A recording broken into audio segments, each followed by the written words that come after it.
Giza की रेत के नीचे कुछ अजीब छिपा हुआ है और वैज्ञानिकों को अंदाजा नहीं है कि वो क्या है। पुरातत्वविदों ने उन्नत ग्राउंड स्कैनिंग तकनीक का उपयोग करके ग्रेट पिरामिड के पास एक छिपी हुई संरचना का पता लगाया है। इसके अंदर क्या है कोई नहीं जानता, लेकिन खुदाई का काम पहले ही शुरू हो चुका है।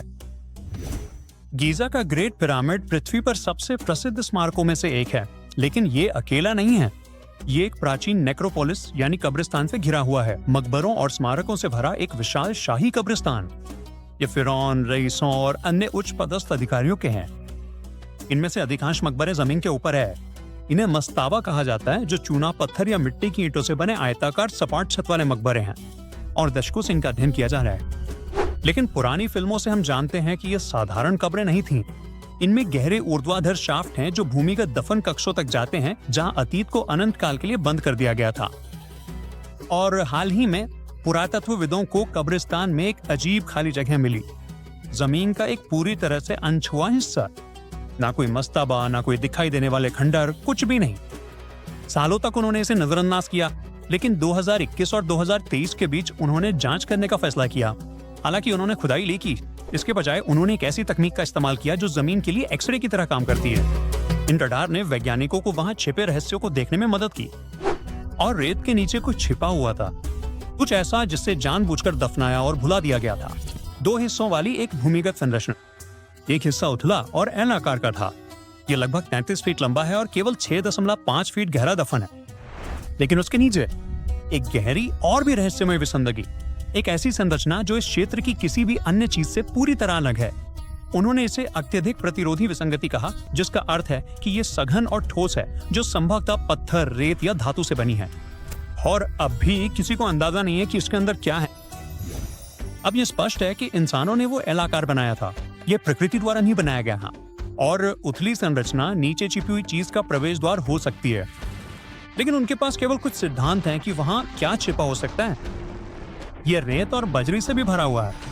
इसके निर्माण के बाद शायद इसे जानबूझकर भरा गया था, शायद इसे सुरक्षित रखने के लिए।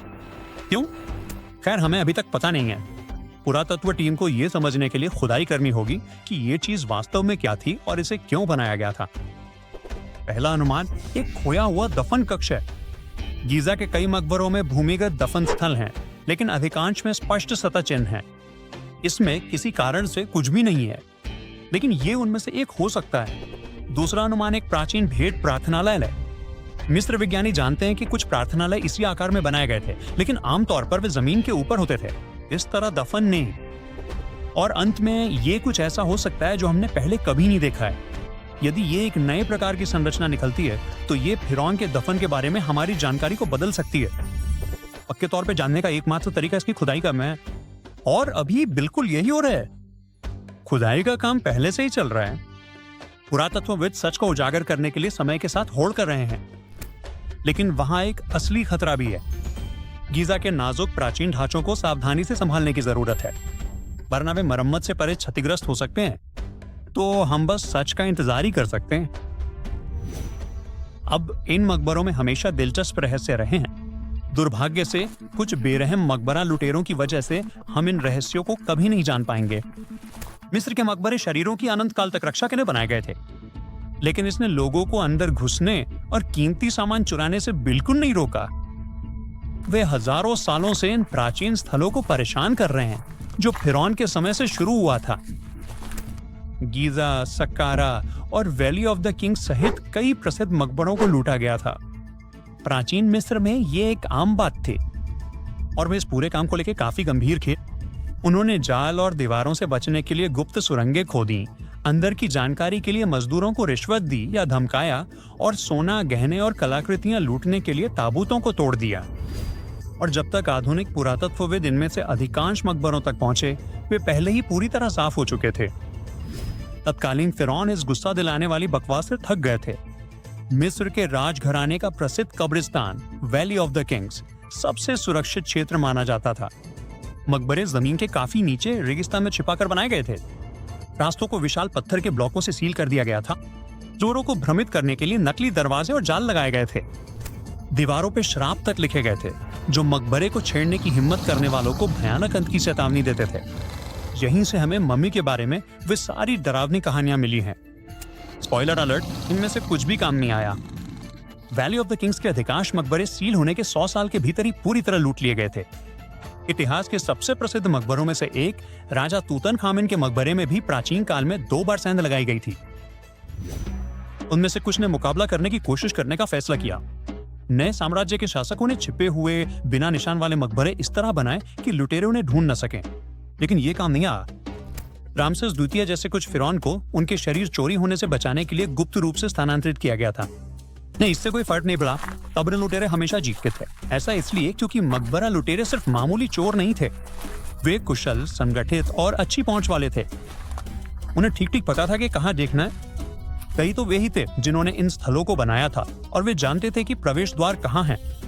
अगर वे दरवाजों को नहीं तोड़ पाते तो वे अंदर घुसने के लिए दीवारों, फर्शों और यहाँ तक कि छतों को भी खोद देते थे। उन्होंने तेजी से भी काम किया, अक्सर मकबरों के सील होने के कुछ ही सालों के भीतर, इससे पहले कि कोई भूल जाए कि कीमती सामान कहाँ था। खुफू का पिरामिड, जो इस नवनिर्मित ढांचे के बगल में है, आधुनिक समय से बहुत पहले ही लूटा जा चुका था। जब खोजकर्ता वहां पहुंचे तो अंदर क्या बचा था? ग्रेनाइट का एक खाली बक्सा जहां कभी ताबूत हुआ करता था। दुर्भाग्य से ये सिर्फ सोने के बारे में नहीं है। इन छापों के दौरान इतिहास ही चोरी हो जाता है। प्राचीन मिस्र वासियों ने इस बात का विस्तृत रिकॉर्ड रखा था कि उन्होंने क्या और कहां दफनाया था। इसलिए जब पुरातत्वविद इन सूचियों की तुलना मिली हुई चीजों से करते हैं तो वे देख सकते हैं कि क्या गायब है, जो अक्सर हर कीमती चीज होती है। ज्यादातर कलाकृतियां संग्रहालयों तक नहीं पहुंच पाती, वे बस निजी संग्रहों में गायब हो जाती हैं, जहां उनका फिर कभी अध्ययन नहीं किया जा सकता, जो कि निश्चित रूप से पूरी तरह से अनुचित है। वास्तव में कुछ देशों ने अब बहुत सह लिया है और निजी संग्रहकर्ताओं से ऐतिहासिक कलाकृतियों को वापस लेने के लिए कानून बनाना शुरू कर दिया है। इटली में यदि आपके पास कोई प्राचीन रोमन कलाकृति है तो आपको यह साबित करना होगा कि आपने इसे कानूनी रूप से प्राप्त किया है। चीन सक्रिय रूप से चोरी की गई कलाकृतियों की तलाश कर रहा है और उन्हें पश्चिमी संग्रहकर्ताओं से इसे वापस पाने के तरीके खोजने होंगे। मिस्र में उन्होंने नए कानून पारित किए हैं जिससे निजी नागरिकों के लिए किसी भी प्राचीन मिस्र की कलाकृति को रखना पूरी तरह से अवैध हो गया है। यूएस, यूके, जर्मनी या स्विट्जरलैंड जैसे अन्य देशों को अमीर लोगों द्वारा उनके इतिहास पर कब्जा करने से कोई दिक्कत नहीं है। ब्रिटिश संग्रहालय लूटी हुई चीजों पर बना है। यूरोपीय साम्राज्यों ने आधे ग्रह पर आक्रमण किया और जो कुछ भी वे चाहते थे उसे अपने घर ले गए। उनके संग्रहालय अक्सर ऐसी चोरी की गई कलाकृतियों से भरे होते हैं और दुर्भाग्य से वे उनमें से अधिकांश को वापस करने से इनकार करते हैं। उदाहरण के लिए रोजेटा स्टोन, इसे नेपोलियन की सेना द्वारा मिस्र से ले जाया गया था। फिर फ्रांसीसियों को हराने के बाद अंग्रेजों ने इसे फिर से चुरा लिया। मिस्र सालों से इसे वापस करने की मांग कर रहा है, लेकिन वे अभी भी इसे वापस नहीं पा सके हैं। या पार्थिनन मार्दस, ये शानदार विशाल ग्रीक संरचनाएं 19वीं शताब्दी में एक ब्रिटिश लॉर्ड द्वारा एथेंस के पार्थेनन से ली गई थीं। यूनान तब से उन्हें वापस मांग रहा है, लेकिन यूके का ऐसा कोई इरादा नहीं है। दुनिया भर के विभिन्न संग्रहालयों में बिखरी हुई ढेर सारी मेसो अमेरिकन कलाकृतियों का तो जिक्र ही क्या करना। यूरोपीय खोजकर्ताओं ने माया और एज़टेक मंदिरों पर छापा मारा, मूर्तियां, गहने और पवित्र वस्तुएं ले लीं और अब मेक्सिको उन्हें वापस पाने के लिए लड़ रहा है।